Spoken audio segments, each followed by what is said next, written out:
I'm going to share with you how to do this technique of circular connected breathing and just a few things that are a possible experience during this. So with this technique, one of the biggest things to know is that there is no pause in between the inhale and the exhale. And so it's going to be this smooth circular rhythm that is connected and flowing almost as one breath. Or you can think of it as a wave. The wave is flowing in and out seamlessly and smoothly. And so our breath is really a language. And so there's going to be so many different patterns for each of us that show up. And when those patterns show up and you have the awareness of it, know that it is a reflection of how we are living. And so you can really get curious in these journeys of, wow, I'm noticing that I'm really forcing my exhale. I wonder where else do I force things in my life? Or I can't fully surrender. I can't relax into it. Or I'm trying to do it right. I really believe that how we do anything is how we do everything. And so this is an incredible opportunity to have really incredible clarity on how we do these patterns that often are kind of in the dark to us. So with this breath, we're going to be breathing in and out of the mouth. But I do want to say that one of the most important things in breathing, in my opinion, is that you are always breathing in and out of your nose. And so mouth breathing is getting much more popular, prevalent. And especially when people are sleeping, they're breathing in and out of their mouth. And there's just so many undesirable things that this leads to. So when we're breathing in and out of our nose, this is a filtration process that happens when we breathe through the nose. It heats up the air, which is very important for our organ systems, and it is helping to balance the nervous system. And so breathing through your mouth at night is not going to lead to deep rest, and it can eventually lead to things like sleep apnea and asthma. And so a huge thing to notice, if you notice that you're breathing in and out of your mouth in your normal day, starting to shift that will change your life. I feel like I can make that claim and say that with certainty. And so please reach out to me if you're noticing that you're breathing in and out of your mouth. And there's some incredible resources out there. I can either support you or point you in the right direction. And there's different products that you can use as well to help with that. So that being said, this is an exception to that because we're doing a very specific technique for a short amount of time. It's a very different result when we're doing it all day, every day, 26,000 times a day. So the reason that we're breathing in and out of the mouth is because we are wanting to take a large amount of this energy in. As I spoke in the video before, remember, we're flushing that irrigation system. If the mouth doesn't work for you, then that's totally fine. Breathe in and out of the nose. That's great. So we're going to be breathing down into the belly. Another important thing to notice in your daily life, if you're breathing just up into your chest, one, you're only utilizing the top little portion of your lungs. And two, breathing up into the chest is going to activate that fight or flight system. And so it almost always goes hand in hand that if you're breathing up into the chest, especially if you're pulling the breath up, it's going to lead to stress and anxiety. So when you're breathing in your normal life, I want you to think of long, slow, and deep. And so deep as in down, deeper into the belly, into the diaphragm, and then we're accessing all of our lungs. And also just slowing the breath down, slow and soft in our daily life. More is not better in our daily life, because if we're breathing too hard and too fast, we're going to be exhaling out too much CO2, and that will not allow us to absorb the oxygen. So just another little side note for your daily life breath. But for this, the breath is, as it always should be, originating more down into the diaphragm or even a little lower in the belly. And so the diaphragm is, you can feel right beneath the rib cage, and it runs all the way into the back ribs as well.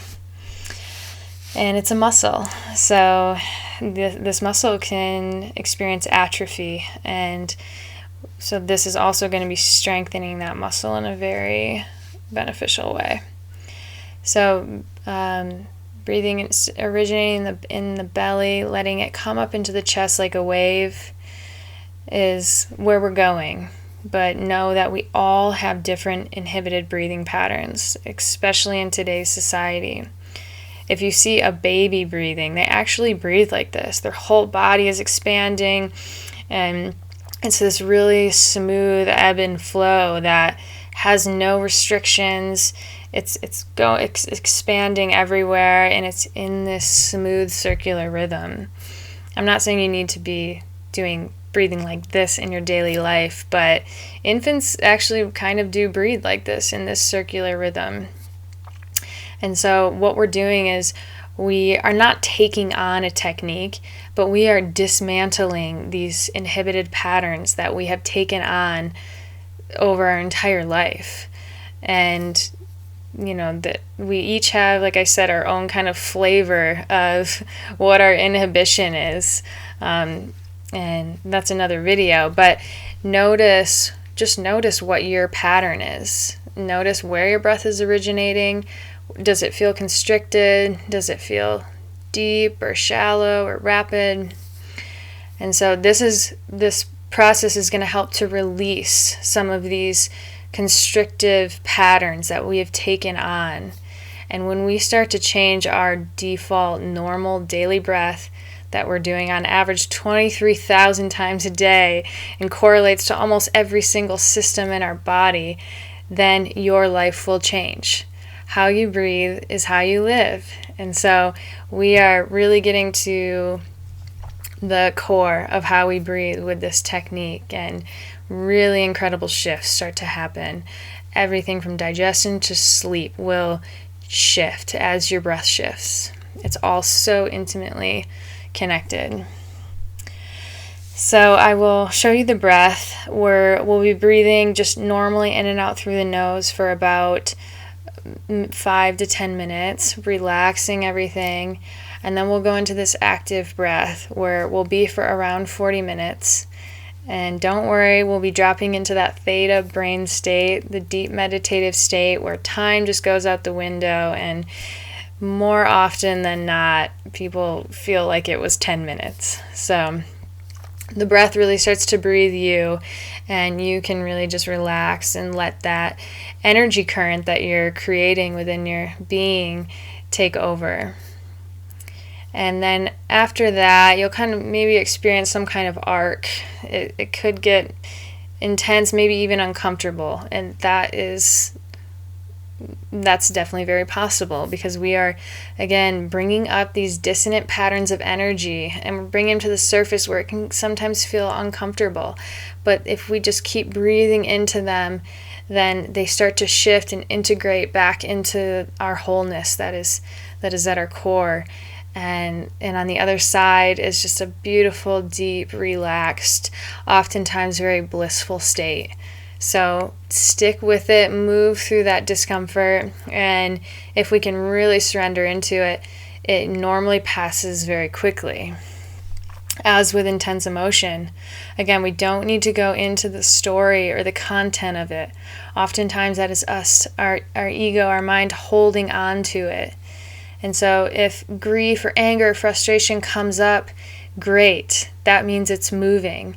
Maybe it was that repressed anger that you weren't allowed to feel as a child, and it's finally getting the space to move and process and express.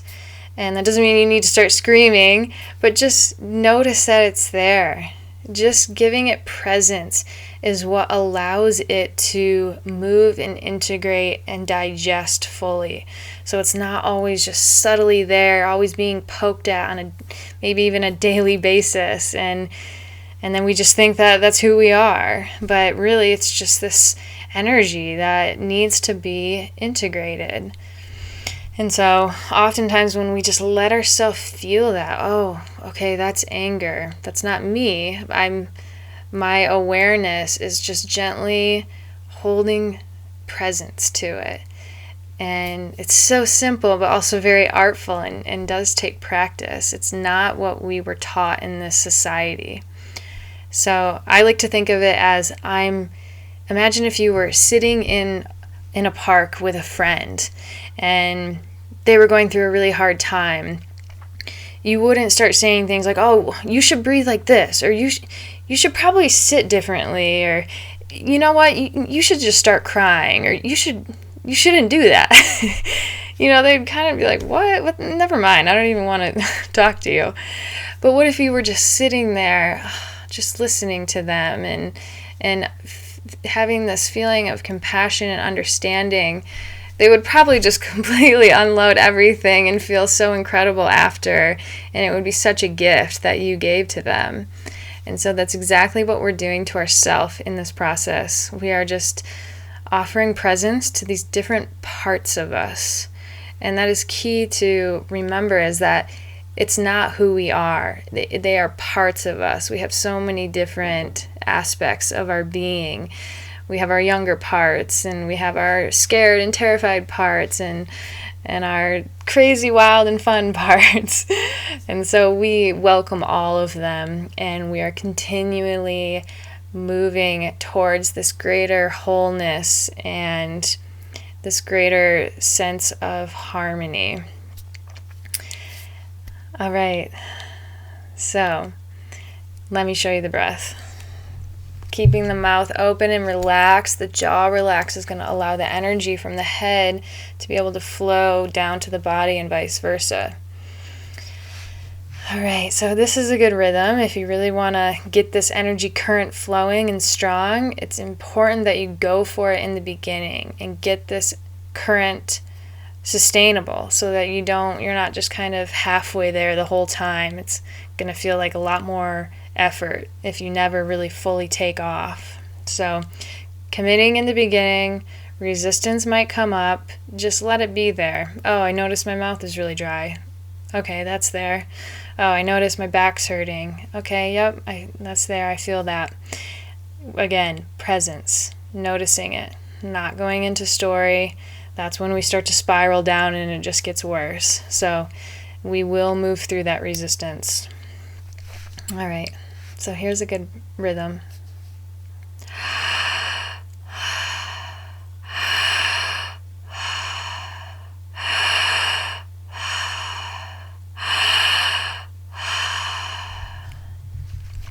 Simple, we're just breathing in and out. I want you to think of the breath like a fountain. So the water on the inhale is coming up. There's a little bit of effort there. And then on the exhale, it's just falling out. So I want to show you the difference between fully surrendering the exhale and not. So this would be an exhale where I'm forcing it.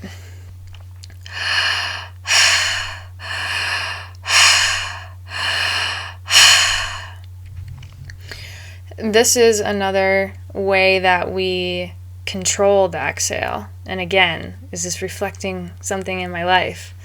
So I'm kind of holding on to it. I can't just let it go.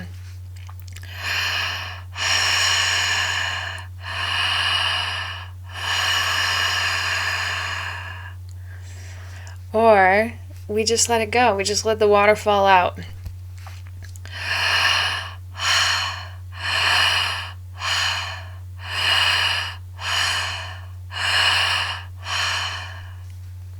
And we can use the exhale to relax deeper and just let the tension melt away. So a few things too that are possible that could happen are some tension. You might feel some cramping in the hands and the face. Know that is whenever these symptoms come up, it's a pranic purification that's happening in the energy system, that flushing is happening. And so the best thing to do is just acknowledge it, relax and surrender deeper into the breath. Keep coming back to your breath. That is your anchor to the present moment. So you keep your mind focused on the breath, and that's keeping you in the moment where we can really access these healing and creative energies. This life force is, we resonate with it in the moment. You might get really hot, you might get really cold. So make sure that you're comfortable, that you have blankets, that maybe an eye mask, a pillow under your knees, under your head. Make sure that the pillow isn't too big because you don't want to obstruct the airway. Even just a folded blanket is good. And of course, emotion can come up. You might just start bawling and have no idea why, and that's fine. It probably is something from age 3. So just let yourself cry. Oh, I feel sad right now. Okay, I'm just gonna be here I'm gonna hold space for this part of me. And you might feel totally blissed out the whole time. The biggest thing is also not having any expectations. Of course there'll be some, but as much as you can, release that expectation and trust that it's gonna be what you need. Whatever your body wants to do, that's perfect. That's what it needs. So it always looks different. So just enjoy the ride, relax. We are retraining our being how to relax. Sometimes we get stuck in this fight or flight system and we get stuck in tension. We don't even realize that we're holding our shoulders up here all day, every day. Our body does not remember how to relax. And this stress response just becomes our norm. And so every little thing just can set us off. And so this breath is helping to just relax everything and come back into a balanced nervous system state. It doesn't mean fight or flight is bad, but when we need it, but then we come back to center. And so we're coming back to this harmonious center. And I know for me, I grew up in extreme chronic pain with migraines, and I definitely didn't know how to relax. This crazy tense state was my life since I was 6, and it wasn't until I found this breathwork that I've been able to move through all of that completely in a very short amount of time. And I didn't even know what was possible. I didn't know what it was like to feel good. I just thought that was somewhat normal, to have insane tension in my neck and back and shoulders. But I have been able to completely shift everything and experience a state of being that I never knew was possible. So if that is you, trust that this is a doorway into this deeper sense of calm, harmony, relaxation, and bliss and pleasure.